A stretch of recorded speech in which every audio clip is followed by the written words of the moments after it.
আরও আছে, যে রমজান মাসে আমরা সওম রাখবো, এই রমজান মাসে আল্লাহ পাক কেবলা পরিবর্তন করে দিয়েছেন। সুবহানাল্লাহ। কেবলা পরিবর্তন থেকে শুরু করি। কেবলা পরিবর্তন মানে কি?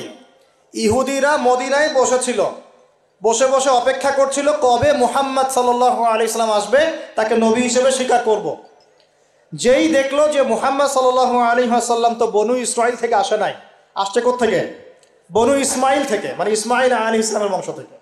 এবং তিনি তো আমাদের নবী মুসাকেও মানেন, ঈসাকেও মানেন, সবই মানেন। আমরা তো বলি না, লা নুফাররিকু বাইনা আহাদিম মির রুসুলি, আমরা কোন রসুলের মধ্যে পার্থক্য করি না।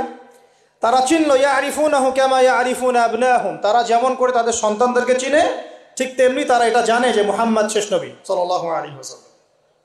তাদের ধর্মগ্রন্থে লেখা আছে শেষ নবীর নাম আহমদ। কি নাম? আমাদের নবীর আরেকটা নাম কি? তাহলে তারা নবীজিকে চিনেও কেন স্বীকার করলো না? হিংসা। হিংসা যে আমাদের বনু ইসরাইলের মধ্যে না এসে বনু ইসমাইলে কেন আসলো। ওই যে হাবিল কাবিলের হিংসা, মনে আছে? কাবিল কেন হাবিলকে হত্যা করলো? নিজের মায়ের পেটের ভাইকে। কিসের কারণে? হিংসা। এখনো আমাদের সমাজে এই হাবিল কাবিলের সুন্নত আছে কি নাই? এই একই লেবাস পোশাকে বহু কাবিল ঘুরে বেড়ায় আশপাশে, বেড়ায় না? আমাদের এমন অভিজ্ঞতা হয়েছে যে আলহামদুলিল্লাহ এমন লক্ষ লক্ষ মানুষ আছে যারা আমাদের জন্য জীবন দিতে পারে, আছে না?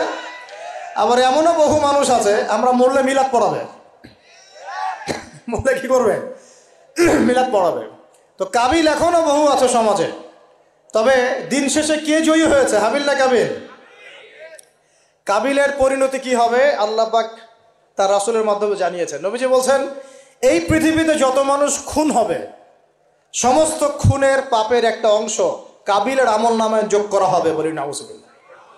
মানে মনে করেন এই পৃথিবীতে যদি 100 কোটি মানুষ খুন হয়ে থাকে, এই পর্যন্ত হতে পারে, কিন্তু শুধু প্রথম বিশ্বযুদ্ধই তো কতজন হয়েছে? প্রায় 3.5-4 কোটি মানুষ। সেকেন্ড ওয়ার্ল্ড ওয়ারে প্রায় 7 থেকে 8 কোটি মানুষ বলা হয় অ্যাপ্রক্সিমেটলি। এতগুলো মানুষ দে ওয়ার কিল্ড, তাদেরকে মেরে ফেলা হয়েছে। ভিয়েতনাম যুদ্ধে এরকম 30,000-এর বেশি। চেঙ্গিস খানের নাম শুনেছেন কিনা? এই তো সারা বিশ্বে প্রায় মনে হয় 1 কোটি মানুষকে হত্যা করেছে। এরকম কত হিস্ট্রি পৃথিবীতে ঘটেছে। আর কাবিলের আমল নামায় সমস্ত খুনের একটা অংশ গিয়ে যোগ হচ্ছে। চিন্তা করেন কত বড় পাপ। আমরা কি কাবিল হব না হাবিল হব? আল্লাহ পাক আমাদের সবাইকে হাবিল হওয়ার তৌফিক দান করুন, আর কাবিলদের থেকে হেফাজত করুন, আমিন। এখন আসেন যেখানে ছিলাম, প্রিয় ভাইরা, রমজান মাসে কেবলা পরিবর্তনের সাথে ইহুদিদের সাথে সম্পর্ক আছে। আগে আমরা নামাজ পড়তাম বাইতুল মাকদিসের দিকে মুখ করে, বা বাইতুল মাকদাসের দিকে মুখ করে, আকসার দিকে। বেশ কয়েক মাস, মনে হয় 16-17 মাস আমরা নামাজ পড়েছি ওই দিকে মুখ করে। আল্লাহ পাক কেন তাহলে কেবলাটা পরিবর্তন করে দিলেন রমজান মাসে? তাও আবার সংক্ষিপ্ত উত্তর হচ্ছে, এখানে শুধু বাহ্যিকভাবে কেবলা পরিবর্তন উদ্দেশ্য নয়। এখানে এই ঘটনার পর থেকে এই রমাদান মাসেই একটা নতুন জাতির উত্থান ঘটেছে বিশ্বের বুকে। তার নাম কি? মুসলিম জাতি। কোন জাতি?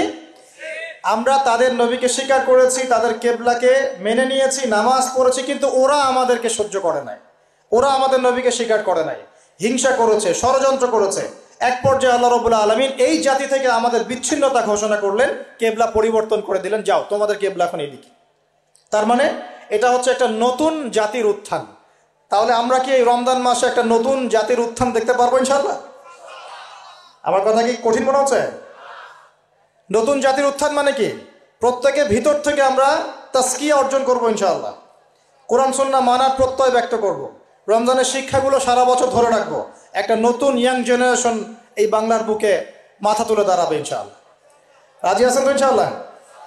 আমি দাড়ি পাকা লোকদেরকে নিয়ে খুব বেশি আশা করছি না, দাড়ি কাঁচা ছেলেপেলেদেরকে নিয়ে বেশি আশা করছে। আমার আশা কি পূরণ হবে ইনশাআল্লাহ? আমাদের সমস্যাগুলো একটু বলি, তারপরে বুঝবে। প্রবলেমসগুলো হচ্ছে পরিপূর্ণ জ্ঞানের অভাব, 1, জ্ঞান অনুযায়ী আমলের ঘাটতি আছে। 3 নাম্বার, আমরা পার্শিয়াল ইসলাম ফলো করি, কিছু মানি কিছু মানতে চাই না। তারপরে ইকোনমিক সেকশনে হারামখোর হয়ে গেছে অনেকেই। তারপরে ধর্মতাত্ত্বিক ক্ষেত্রে আমরা দলে দলে বিভক্ত হয়ে গেছি। এখন দলে দলে, মানে বিভক্তির শেষ নাই।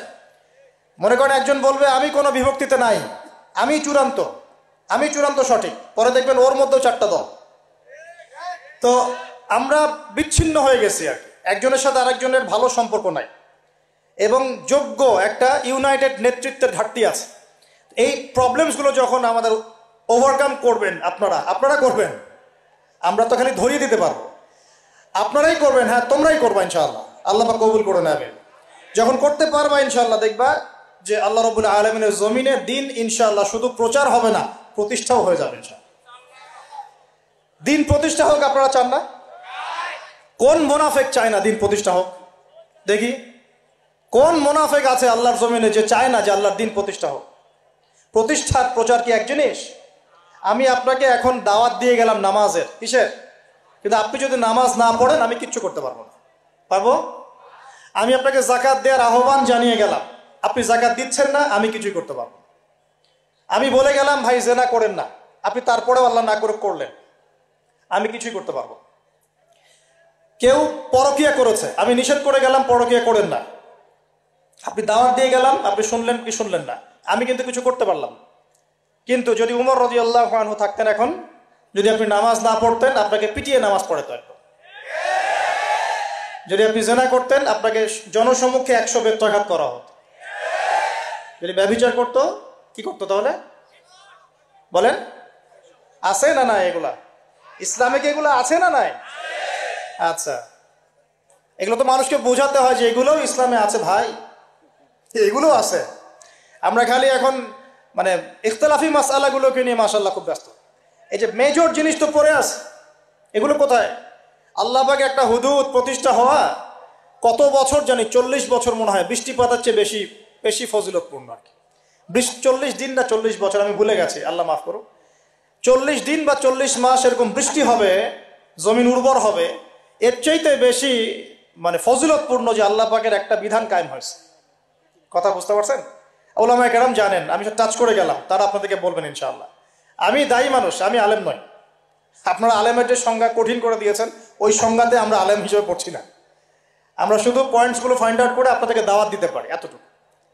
তবে ইনশাআল্লাহ এতে কিছু না হোক ইয়াং জেনারেশনের মধ্যে একটা পরিবর্তন আসছে আলহামদুলিল্লাহ। আমরা আশা করি ইয়াং জেনারেশন নিজের জ্ঞানে, নিজের যোগ্যতায়, আমলে এবং আকীদায়, রিজিকের হালালত্বে সব দিক থেকে নিজেদেরকে গুছিয়ে নিয়ে আল্লাহ পাকের জমিনে দিনটা প্রতিষ্ঠা করবে ইনশাআল্লাহ। শুধু একদিনের ওয়াজ করে হবে? এই যে হাত উঁচু করলেন, অনেকেই কোরআন তেলাওয়াত করতে জানেন না, এই কাজগুলো হবে ভাই? কোরআন তেলাওয়াত না শিখলে হবে? কোরআনের অর্থ না জানলে হবে? অনেকে তো মনেই করে না কোরআনের অর্থ জানার প্রয়োজন আছে, তাই না? অর্থ জানার প্রয়োজন নাই? অর্থ না জানলে আমরা কোরআনের মূল বিষয়টা বুঝতে পারবো? এই যে হাদিসগুলো পড়ছি, আমল করছি, হাদিসের অর্থ যদি বুঝতে না পারতেন কেমন করে আমল করতেন? আমল করতে পারতেন? আল্লাহ পাক আমাদের সবাইকে কোরআনওয়ালা বানিয়ে দিন, আমিন। কোরআনের অর্থ বোঝার তৌফিক দান করুন। রমজান মাসে প্রথম কি হয়েছে ভাই? কিবলা পরিবর্তন। দ্বিতীয় হয়েছে কোরআন নাজিল। কি নাজিল?